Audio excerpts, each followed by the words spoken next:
오늘 열왕기하 14장부터 17장까지 이제 분열왕국 후반기의 이야기입니다. 이제 남유다와 북이스라엘 두 개의 나라의 왕들이 이제 교차되면서 설명이 돼요. 안 그래도 남북의 왕들이 계속해서 바뀌는 통에 사실 이름이 그 사람이 그 사람 같고 헷갈립니다. 조선왕조 왕들도 다 못 외우는데 이스라엘, 다른 나라 남왕국 또 북왕국까지 물론 성경이지만 사실 외우는 목사들도 거의 없어요. 그리고 이제 이름이 이렇게 두 개로 사용이 되는 왕들도 있어요. 역대기서에는 이런데 열왕기서에서는 또 다른 이름인데 사실은 같은 사람도 있고, 그러니까 더 헷갈리죠. 이제 북이스라엘은 좀 편한데 그냥 다 악하다고 보면 됩니다. 그러니까 여기는 뭐 좋은 사람이 없어요. 그리고 특별히 북이스라엘에 특정 짓는 것은 여로보암의 길을 간 사람들, 여로보암, 한마디로 말하면 금송아지 숭배한 사람들이죠. 금송아지를 만들어 놓고 하나님이다 한 거예요. 왜 그렇습니까? 여기 성전이 없기 때문이죠. 성전에 갈 수가 없기 때문에 자기들의 성전을 대신할 수 있는 그 베델과 단의 금송아지를 각각 한 마리씩 만들어 놓고, 이게 우리를 구원한 하나님이다. 이게 북이스라엘의 계속된 죄악상이었어요. 하나님을 변질시키는 것, 하나님의 말씀을 변형시키는 것.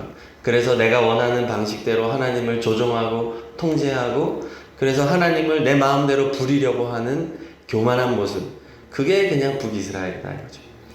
자, 결국 17장에서 이제 남북이 끝이 나요. 북이 끝이 나죠.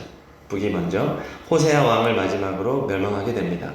그리고 이제 18장부터는 잔존 시대라고 그래서 남유다가 간간히 버티다가 이제 멸망하게 되죠. 남유다 왕들은 이제 선과 악이 공존합니다. 이제 대부분 이제 선악 이렇게 평가가 되는 왕들이 많아요. 그래서 선한 왕도 있고 악한 왕도 있고, 그러나 선하기도 하고 악하기도 하지만 사실은 마지막에 악하게 마무리가 되는 왕들이 많습니다. 자, 그래서 애매한 부분이 많아요. 오늘 14장은 이제 유다의 9번째, 남유다의 9번째 왕 아마시아 왕 이야기로 시작을 하고 저희가 여기까지만 봉독을 했습니다. 14장 2절을 읽겠습니다. 그가 왕이 될 때 나이 25세라 예루살렘에서 29년간 다스리니라. 그의 어머니의 이름은 여호앗단이요 예루살렘 사람이더라. 아멘. 남유다는 왕의 어머니를 소개하는 경우가 많죠. 어디 출신이다. 자, 왜 이걸 밝히냐면 어머니의 출신에 따라서 이 왕이 굉장히 많은 영향을 받는 거예요. 저기 브엘세바 출신의 어머니를 둔 왕, 북으로부터 최남단에 떨어져 있는 출신의 어머니는 신앙의 순수함이 있었단 말이죠. 오늘도 예루살렘 사람이더라.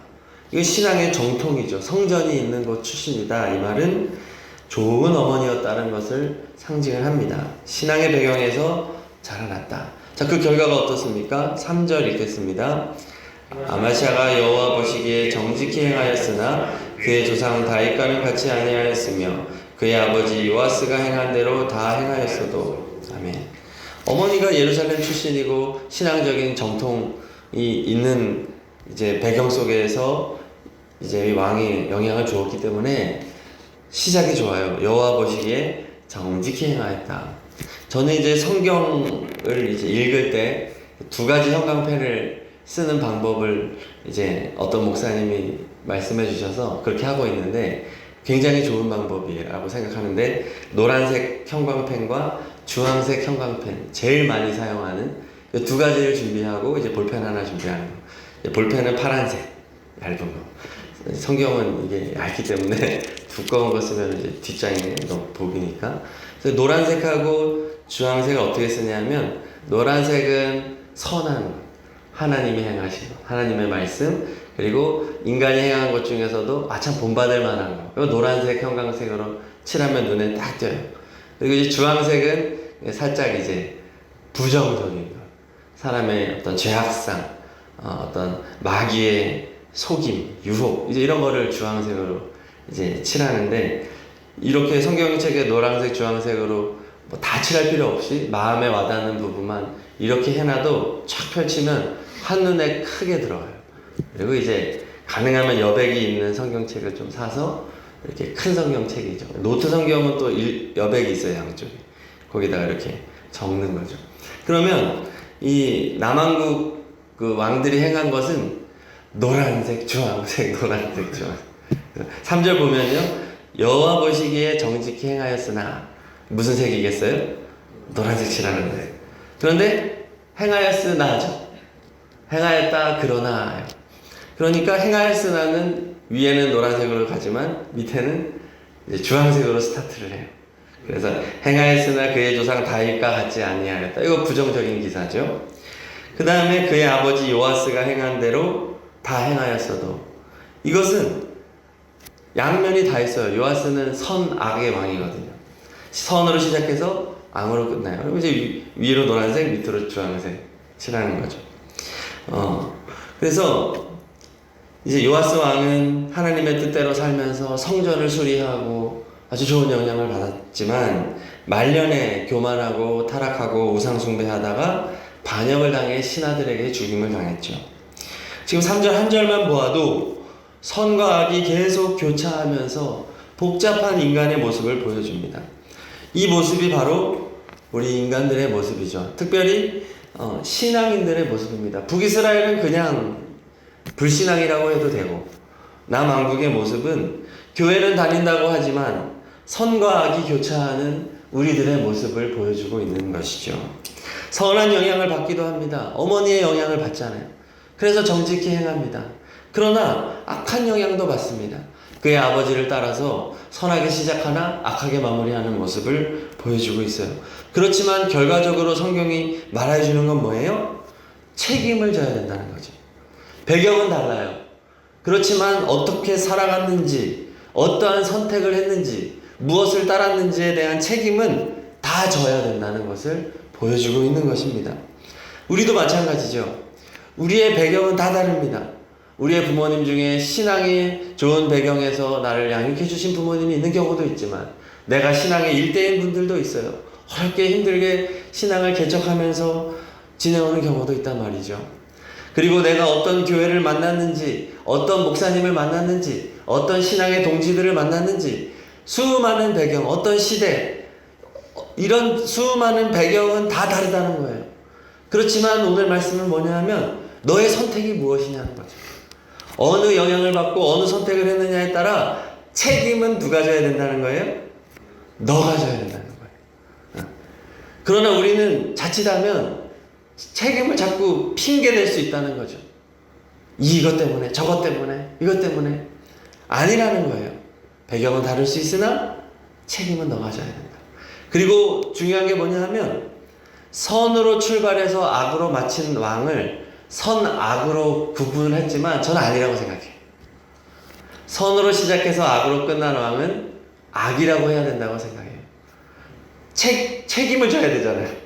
그럼 선악이면 뭐 나중에 천국 갔다가 1년 있다가 지옥 갔다가 이렇게 가는 거 아니잖아요. 악으로 마치면 지옥 가는 거예요. 그래서 마지막이 선했다면 저는 선이라고 분류하고, 마지막이 악하면 악이라고 분류해야 된다고 생각해요. 그 사람이 우리가 봐도 천국을 갔는지 지옥을 갔는지 구분이 되니까 어느 정도 이제. 그래서 우리도 마찬가지라는 거죠. 출발이 나쁠 수 있어요. 많이 죄짓고 실패하고, 하지만 우리가 주님 앞에 돌아와 바른 선택을 이어감으로써 마지막을 아름답게 해야 되지 않겠는가. 악으로 출발했으나 선으로 마무리하고 그것을 보여줄 수 있는 책임 있는 사람이 되어야 되지 않겠느냐. 말씀은 그걸 말해주는 겁니다. 자, 오늘 아마시아 왕은 신앙적인 어머니의 영향을 받았고, 또 아버지 요아스에게도 얼마든지 좋은 영향을 받을 수 있었다는 거예요. 그가 아버지가 선하게 행할 때 그 모습을 기억할 수 있잖아요. 무엇보다 아버지의 마지막을 통해서 큰 메시지를 얻었어요. 자, 12장으로 가셔서 12장 20절 21절을 읽겠습니다. 12장 20절 21절 읽겠습니다. 요아스의 신복들이 일어나 반역하여 신라로 내려가는 길가의 밀로궁에서 그를 죽였고, 그를 쳐서 죽인 신복은 시므앗의 아들 요사갈과 소멜의 아들 여호사바드였더라. 그의 다윗성에 그의 조상들과 함께 장사되고 그의 아들 아마시아가 그를 대신하여 왕이 되니라. 자, 이 아마시아는 자기 아버지의 마지막을 기억할 거예요. 어떻게 됐습니까? 반역으로 죽임을 당했죠. 반역으로. 자, 그런데 정말 놀라운 게 뭐냐면 반역으로 아버지가 죽었는데 아들인 자기가 왕이 됐다는 사실이죠. 우리가 생각 없이 읽으면 그냥 쭉 넘어가지만 있을 수 없는 일이에요. 고대 왕정시대에 반역으로 죽은 왕의 아들이 차기 왕이 된다. 이건 불가능한 일이에요. 반역으로 왕이 죽으면 그 자손은 씨를 말려야죠. 아니면 최소한 쫓겨나야 됩니다. 다시는 이 어떤 정치의 권력에 들어올 수 없도록 싹을 잘라버려야 정상이에요. 그런데 놀랍게도 반역이 일어났음에도 불구하고 자신이 왕이 됐단 말이에요. 그래서 반역을 일으킨 자들에게 있어서 매우 위험한 일입니다. 훗날에 복수를 하게 할 거 아니에요. 왕이 됐는데 실제로 아마시아는 복수합니다. 오늘 14장 5절을 읽겠습니다. 5절 나라가 그의 손에 굳게 섬에 그의 부왕을 죽인 신복들을 죽였으나 당연하죠. 아버지를 죽였으니까. 아버지가 그렇게 반역으로 죽었음에도 불구하고 자신이 왕이 됐다는 것은 기적인 거죠.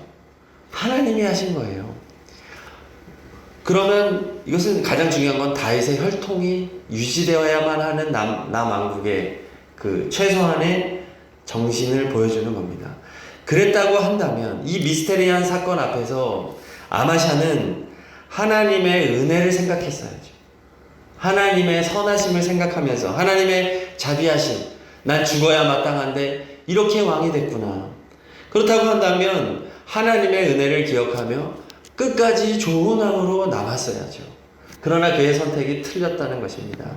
악한 영향을 받았어요. 그게 뭐냐면 3절 후반부에 말하듯이 아버지 요아스가 행한 대로 다 행하였어도 무엇이에요?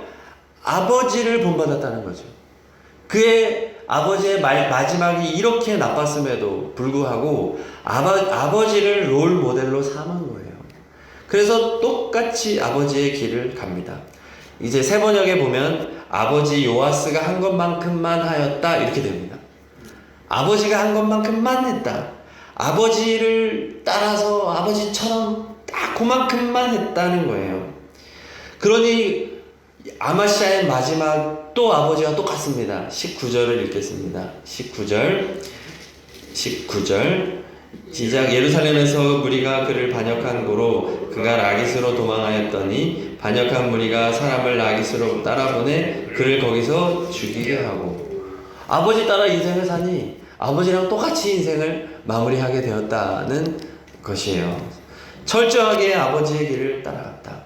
그러나 이 비극적인 역사 속에서도 하나님의 은혜가 오늘 말씀에 비처럼 비춥니다. 6절입니다. 6절 읽겠습니다. 왕을 죽인 자녀들은 죽이지 아니하였으니 이는 모세 율법책에 기록된 대로 함이라. 곧 여호와께서 명령하여 이르시기를 자녀로 말미암아 아버지를 죽이지 말 것이요 아버지로 말미암아 자녀를 죽이지 말 것이라 오직 사람마다 자기의 죄로 말미암아 죽을 것이니라 하였더라. 아멘. 아마시아가 자기의 아버지를 죽인 반역자들을 처형했지만 그들의 자녀들은 죽이지 않았다는 거예요. 자, 왜 그럴까요? 그들도 자기를 죽이지 않았어요. 그렇죠. 그들도 자기를 죽이지 않았기 때문에 자기도 그들의 아들을 죽이지 않았고 그 이유는 그들이 자기를 죽이지 않은 근본적인 이유가 바로 여호와의 그러니까 모세의 율법책 때문이라는 거예요. 신명기 24장 16절 말씀이죠. 아버지는 그 자식들로 말미암아 죽임을 당하지 않을 것이요 자식들은 그 아버지로 말미암아 죽임을 당하지 않을 것이니 각 사람은 자기 죄로 말미암아 죽임을 당할 것이니라. 이것이 신명기 24장 16절의 말씀이에요. 남유다가 그래도 북이스라엘에 비해서 소망이 있었던 이유가 바로 이것이에요. 하나님의 말씀을 지키려고 했던 부분이 있던 거죠. 그리고 그것은 다윗의 혈통이 이어져야만 한다는 정신과 함께 갔습니다. 그래서 남왕국은 한 번의 반역을 제외하고는, 그리고 그 반역 이후에도 다시 다윗의 혈통이 회복이 되는 나라. 북왕국은 그냥 반역이 일어나면 혈통이 뚝뚝뚝뚝 끊겨요. 새로운 왕이 되고 반역. 그래서 여긴 소망이 없지만 남왕국은 아버지가 아무리 약한 왕이었어도 그 자식이 왕이 되는 역사. 그것은 철저히 신명기 24장 16절 하나님의 말씀이 지켜졌던 역사. 그러하였기 때문에 남왕국에 소망이 있었던 것이고, 불필요한 복수가 일어나지 않았고, 다윗의 혈통이 보존되었고, 그 혈통을 통해 예수 그리스도가 오게 되었다는 것이죠. 그러므로 남왕국에서의 빛은 무엇이에요? 지금 환하게 비추는 거예요. 어두운 시대 속에서 환하게 비추는 말씀은 뭐냐면, 하나님의 율법 책을 준수하려고 했던 한 순간을 보여주고 있는 겁니다. 맞아요. 우리가 따라야 할 것이 무엇일까요? 하나님의 말씀이라고 하는 사실이죠. 하나님의 말씀이 우리에게 어떠한 인생을 안내해 주고 있는가. 그래서 우리는 인생을 살아갈 때 선도 행하고 악도 행하지만, 우리가 인생을 선을 행하고 악을 행하는 기준이 무엇이냐, 무엇이 하나님의 뜻이냐라고 했을 때 하나님의 뜻은 다른 것이 없다. 말씀이라는 것이죠. 하나님의 말씀대로 순종하여 살아가면 충분하다는 거예요. 그것이 너의 인생의 빛이 될 거야 라는 거예요. 그러나 하나님의 말씀을 버리고, 지금 왕의 한 역사 중에서, 아마시아 왕이 한 것 중에서 신명기 24장 16절 한 절 말고 하나님의 말씀을 정말로 준수하고 지키려고 했던 것을 보기가 힘들잖아요. 그렇죠? 이 많은 하나님의 모세의 율법의 말씀이 있는데 그 중에 한 절만 지켜도 그게 찬란한 비처럼 지금 오늘 성경에 비추이고 있잖아요. 그렇다고 한다면 다윗처럼 여호와의 율법을 즐거워하여 주야로 묵상하고 악한 자의 자리에 서지 아니하고 하나님의 말씀대로 살려고 몸부림을 쳤다면 이 남유다 북이스라엘이 얼마나 찬란한 역사를 비추었겠느냐. 성경은 우리에게 그것을 말해 주는 것입니다. 그런데 아마시아는 아버지만 바라본 거예요. 우리 아버지 억울하게 죽임을 당했지.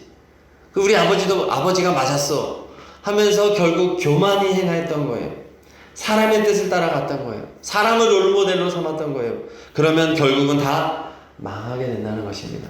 성경이 우리에게 말해 주는 것은 사람은 소망이 없다는 거예요. 사람을 우상으로 삼는 것은 반드시 망한다. 사람이 문제 해결의 열쇠다라고 하면 반드시 망한다. 왕에게 소망이 있는 것이 아니라 하나님에게 소망이 있다. 하나님을 왕으로 삼아야만, 예수 그리스도를 왕으로 삼아야만 소망이 있다.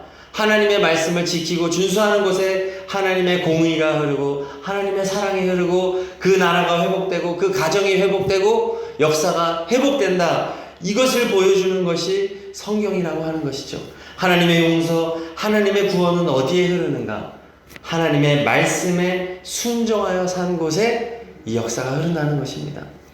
우리 가정의 미래 어디에 달려 있을까요? 부모인 우리가 얼마나 하나님의 말씀을 사랑하고 말씀대로 살려고 몸부림치느냐, 여기에 달려 있다는 것이에요. 우리 교회의 미래는 어디에 달려 있습니까? 우리가 얼마나 하나님의 말씀에 순종하느냐, 하나님의 말씀을 사랑하느냐, 말씀이신 예수 그리스도를 사랑하느냐, 여기에 달려 있다는 거예요. 사람이 아니라는 거예요. 사람이 아니라 하나님의 말씀을 최우선으로 하고 이 말씀을 사랑하며 살아가라. 하나님의 말씀이 무엇을 향하고 있는지를 질문을 던지라는 거예요. 결국 오늘 열왕기서의 말씀들은 우리를 헷갈리게 만들고 왕의 이름도 기억하지 못하고 잘한 건지 못한 건지 도대체 뭘 본받아야 되는지 복잡한 것 같지만 사실은 한 가지의 질문을 던지는 거예요. 무엇을 따를 것이냐. 하나님의 말씀을 따르면 빛이 비칠 것이다. 그러나 사람을 따르고 사람의 생각을 따르면 망할 것이다. 아주 간단한 결론을 우리에게 주고 있는 것입니다.